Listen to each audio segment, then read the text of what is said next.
Hello दोस्तों, स्वागत है आपका अपने YouTube चैनल प्लेटफॉर्म बाय सत्यम श्रीवास्तव पर।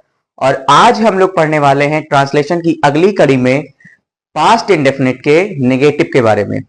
कल की वीडियो में हमने देखा था कि हमने अफर्मेटिव के बारे में पढ़ा था और साथ ही साथ पास्ट इंडेफिनिट की पहचान पढ़ी थी कि कैसे पहचानेंगे कि कोई सेंटेंस पास्ट इंडेफिनिट का है या कैसे पहचानेंगे कि कोई सेंटेंस प्रेजेंट इंडेफिनिट का है।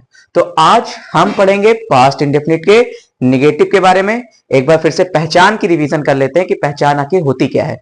देखिए, हमने बताया था कि जिन वाक्यों के अंत में, यानी ऐसे वाक्य जिनके अंत में क्या आता था, ता था, ती थी और ते थे, एवं आ, ई और ए आते थे, ऐसे शब्द या ऐसे वाक्य जिनके अंत में ये शब्द आते थे, वे सभी के सभी पास्ट इंडेफिनिट टेंस में होते थे। अफर्मेटिव में हमने पढ़ा कि सब्जेक्ट के साथ साथ हम वर्ब की सेकंड फॉर्म का यूज कर रहे थे अभी तक, लेकिन अब क्या है, यहां पे मामला उल्टा हो जाता है। यहां पे क्या होता है कि निगेटिव सेंटेंसेस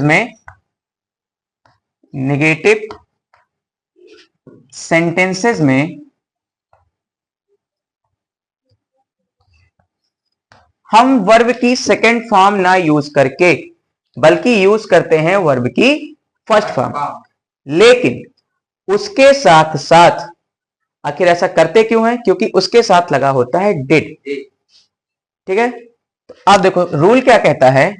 रूल हमारा कहता है कि subject plus did plus not plus verb की फर्स्ट फॉर्म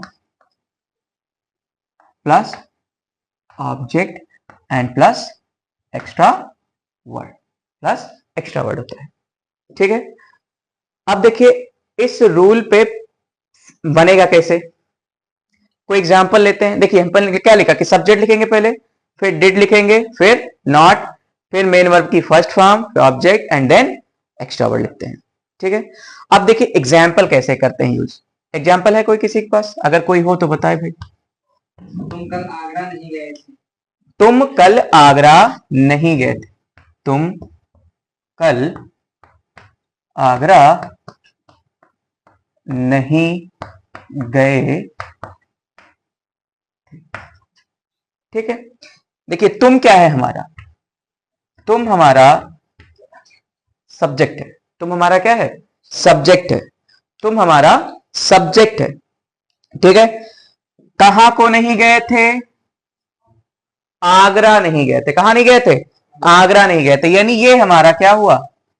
ऑब्जेक्ट हुआ। क्या हुआ? ऑब्जेक्ट। ठीक है, ये हमारा ऑब्जेक्ट हुआ। ठीक है, गए थे यानी ये क्या है? हमारी क्रिया है, वर्ब है। ये क्या है? वर्ब है। ये क्या है? हमारा वर्ब है। ठीक, देखिए नहीं बता रहा है कि सेंटेंस हमारा निगेटिव है। कैसा है? सेंटेंस हमारा क्या है? निगेटिव है। ठीक है, कल जो लिखा है यहां पर, ये अब हमारा किस में यूज होगा? एक्स्ट्रा वर्ड में। किस में यूज होगा? एक्स्ट्रा वर्ड में। ठीक है, सेंटेंस बनाए। अब डिट्टो हम इसी फॉर्मूले में सेट करेंगे। पहले क्या लिखेंगे? सब्जेक्ट लिखेंगे, यानी ये हम लिखेंगे यू। क्या लिखेंगे? यू। देन लिखेंगे did not. You did not. अब हम लिखेंगे वर्ब के बारे में। वर्ब हमारा गो होगा, यानी you did not go to Agra. कब? एक्स्ट्रा वर्ड में कल। एस्टरडे। एस्टरडे मतलब बीता हुआ कल। गए थे यानी बीत चुका है। अब देखिए, अभी तक उसमें क्या होता था कि सिंगुलर सब्जेक्ट होता था, प्लूरल सब्जेक्ट होता था, उन लोगों के लिए अलग अलग रूल। यहां ऐसा कुछ नहीं होने वाला। पास्ट इंडेफिनिट में वही रूल सिंगुलर के लिए है और वही रूल प्लूरल सब्जेक्ट के लिए, यानी दोनों के लिए हमारे रूल सेम है। नेक्स्ट सेंटेंस जैसे लिखते हैं, अस्मित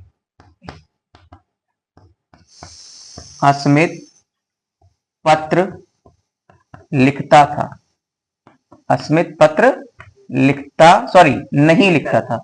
अस्मित पत्र नहीं लिखता था। सच है बात ना? किसी को पत्र तो नहीं लिखा सर? लिखना भी मत, पापा वीडियो देखेंगे मारे जाओगे। अस्मित पत्र नहीं लिखता था। अस्मित पत्र नहीं लिखता था। बहुत अच्छी बात है, पत्र नहीं लिखना चाहिए, अभी व्हाट्सएप का जमाना है। देखो, अस्मित हमारा सब्जेक्ट है, क्या है? अस्मित हमारा क्या है? सब्जेक्ट। पत्र हमारा ऑब्जेक्ट है, क्या है? पत्र हमारा ऑब्जेक्ट है। और जबकि लिखना हमारा क्या है? वर्ब है। क्या है? वर्ब है। क्या है? वर्ब है। क्लियर है इतना? अब देखो कैसे लिखेंगे। अस्मित, अब पत्र नहीं लिखता था यानी डिड नॉट। क्या? Did not. Asmit did not write, Asmit did not write letter, letter. Asmit पत्र नहीं लिखता था। अगर आपको वीडियो पसंद आई हो, चीजें क्लियर हुई हो, तो चैनल को सब्सक्राइब करें, लाइक करें, कमेंट करें एंड वीडियो को ज्यादा से ज्यादा शेयर करें। Thank you.